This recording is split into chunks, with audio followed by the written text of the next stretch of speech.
সবাইকে অভিনন্দন, শুভেচ্ছা আরেকটি ক্লাসে। তো আজকের আলোচনার বিষয় হবে গ্রহাণুপুঞ্জ কি বা এদের বৈশিষ্ট্যগুলো কি কি আছে।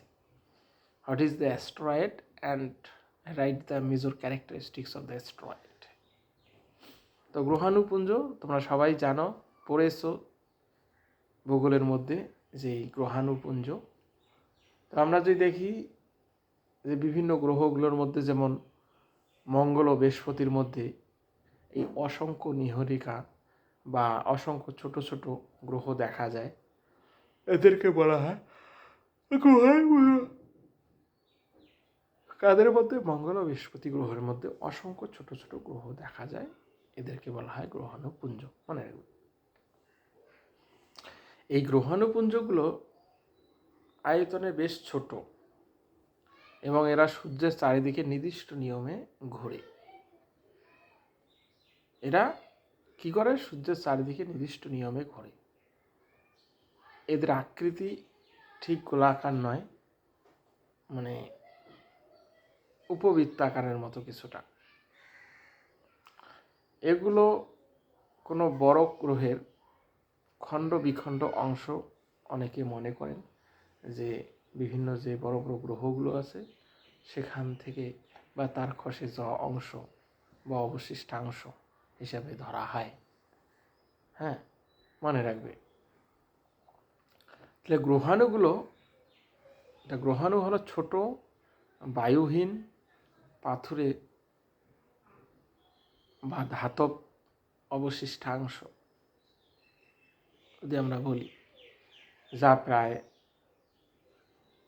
4.6 মিলিয়ন বছর আগে কি হয়েছিল সৌরজগতে বা সৌরজগতের গঠনের থেকে বা সৌরজগতের গঠন থেকে অবশিষ্ট থাকে। মানে প্রায় কি হয়, ক্ষুদ্র গ্রহ নামে পরিচিত যারা, তারা কি করে? তারা সূর্যকে প্রদক্ষিণ করে।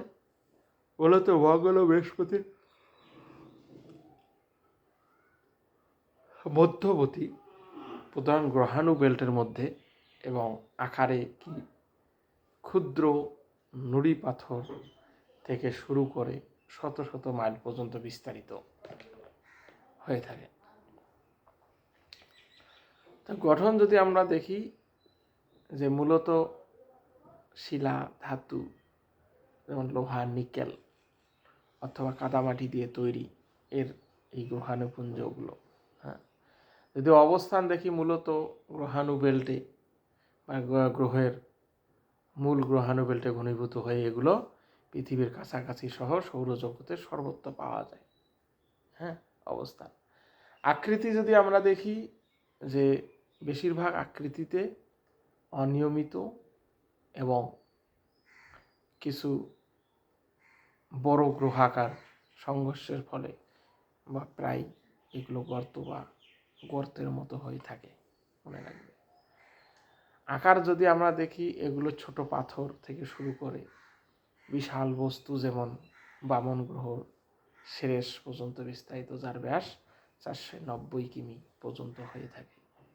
মনে রাখবে, এগুলো যদি আমরা দেখি এই গ্রহাণুপুঞ্জগুলো অবশিষ্ট পদার্থ হিসেবে বিবেচনা করা হয়ে থাকে, যা বৃহস্পতির বা মহাকর্ষীয় প্রভাবের কারণে গ্রহ গঠনে ব্যর্থ হয়ে থাকে। এগুলো যদি আমরা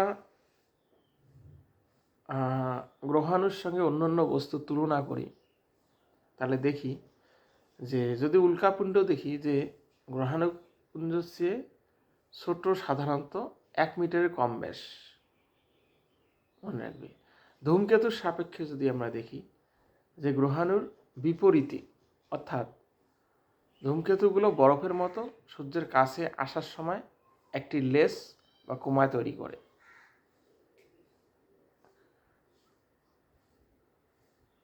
উল্কাপিণ্ড সাপেক্ষে দেখি যে উল্কাপিণ্ড বা গ্রহাণুর টুকরো যা পৃথিবীর বায়ুমণ্ডলে পুড়ে পৃষ্ঠে আবর্তন করার পর বেঁচে আসে। তাহলে বেশিরভাগ গ্রহাণুই বিপদ ডেকে আনে না। মনে রাখবে, তবে তাদের কক্ষপথ গ্রহের আকর্ষণ দ্বারা প্রবাহিত হতে পারে। কখনো কখনো তাদের পৃথিবীর কাছাকাছি পাঠাতে পারে, মনে রাখবে। তো এই ছিল আলোচনার বিষয়, গ্রহাণুপুঞ্জ। পরবর্তী ক্লাসে আমি আরেকটি ক্লাস নিয়ে আলোচনা করব। সবাইকে অনেক অনেক ধন্যবাদ পাশে থাকার জন্য।